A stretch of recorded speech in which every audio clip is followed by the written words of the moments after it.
All right, guys, today we are going to talk about my 5 tips of selling your home fast. But before we get into that, I want to talk about a little story here because recently my stepbrother gives me a call and I have tried to hook him up with a realtor multiple different times. I have sent somebody out to him. He's out in Austin. He's not in Dallas, but I can connect you anywhere, just FYI. Let that be known. He decides he wants to still go it alone, right? And he gets a contract on his house. Fantastic. He's going to sell at the price he wants. So great. Love this story. Going so good so far, right? However, I'm like, just go ahead and send me that contract before you sign it, just so I can look at it, just to make sure. If you don't read real estate contracts all the time, then you do not know what it says, okay? You can be super smart, but are you a contract attorney? I don't think so. So he sends it to me. This is like 10:30 at night. I'm already like so tired and I'm like, oh my gosh, I have to look at this really quick before he signs it. So I'm reading it over, you guys. And the terms of this contract are not in his favor in any way, shape, or form. And he was just about to sign this off like, oh yeah, no big deal. This all sounds great, because he didn't realize what he was reading. So that gets me to my point number 1, hire a realtor.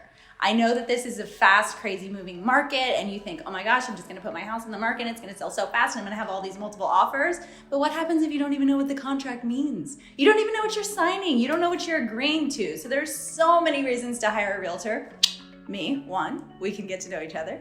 But 2, just because it helps with so many facets of the process. Like you get the contract, that's 1. But what if you're in a multiple offer situation? How do you know which terms are better than the other? How do you know what you should agree upon? How do you know what the next steps are and all of the lingo that's involved that you're just not familiar with? So that is why it's so important to hire a realtor. If it's not me, hire somebody that you know, like, and trust, that you know is gonna do a great job for you. That's tip number 1. Tip number 2, get your house ready. And that means a lot. So people will say, get your house ready, and that means pre-inspection. Do you know you haven't been keeping up with your HVAC servicing? Do you know you've had a little leak in the shower upstairs? All of these tiny little things that you've been ignoring that are no big deals are easy, quick fixes that you can just take care of before you list the house, and it won't come up on an inspection. Other things that you need to do is declutter. You'll hear everybody and their mother tell you that. Declutter, declutter, declutter, and depersonalize.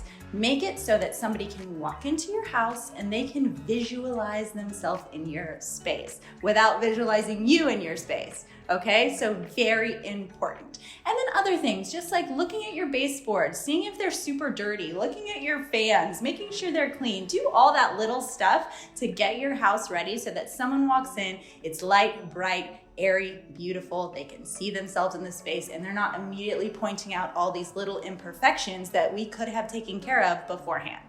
Number 3, light, bright, airy, beautiful photography and videography. So important. You guys are watching this on video right now. People watch video. Have beautiful photography. Have great video content of your house so that people can see that and be attracted to the house right off the bat. They want to see it before they've even gotten there. That is key. So when you hire a realtor, they should be hiring a professional photographer and videographer to take beautiful photos of your listing. Don't do it on your iPhone. iPhones are great. I love mine. Makes me look fantastic, but it is not the right thing to do when you're trying to list your house for top dollar. So just don't do it. Get a realtor that's going to do the photography. That's not on you guys. It's your realtor to do the photography for you. So very, very important. Number 4. And I said this was my list, okay? So you're gonna have other lists of other people telling you top 5 things to do, whatever. This is my list. Number 4, be available to show your house. It is so frustrating when I'm working with buyers and I can't get in to see houses. A lot of times people are coming in from out of town. They may be only here for a day, maybe 2 days. And if they can't get in to see your house because you make it virtually impossible to show, how are you expecting to sell it fast? Like, I think that's so obvious, but it happens so often. I literally just had clients in town for 2 days. We tried to go see a listing. The agent couldn't get a hold of her seller for like 12 hours. My clients came and went and we never went to see the house. So that could a complete missed opportunity for that seller. We could never go see it. So make sure that you are ready to list your house, that you're ready to show your house and keep it ready to be seen, okay? So don't go home and like throw your laundry everywhere and then you're having to scramble and that's why you have to cancel showings. Stay ready so you don't have to get ready. Big tip. Last thing, number 5, don't get greedy.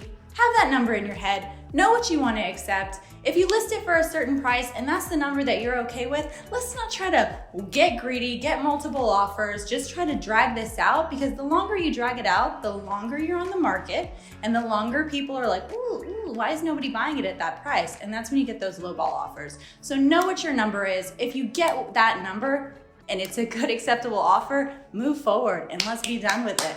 So those are my top 5 tips for selling your house fast in this market, or really any market. And you know where to find me. Subscribe if you haven't already, and let me know if you have any questions.